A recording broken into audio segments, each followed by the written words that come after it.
Take our lead, let's help you make your mark.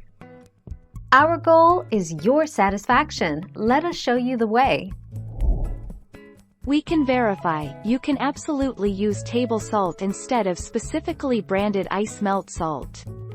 Table salt, rock salt, and salt made for ice are the same. The only difference is the size of salt flakes.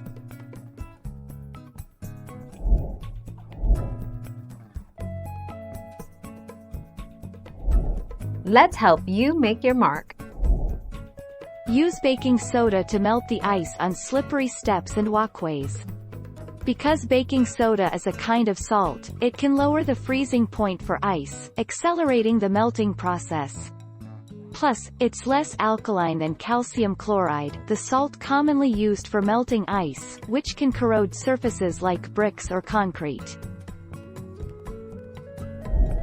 Thank you for watching. Please subscribe and hit the bell notification.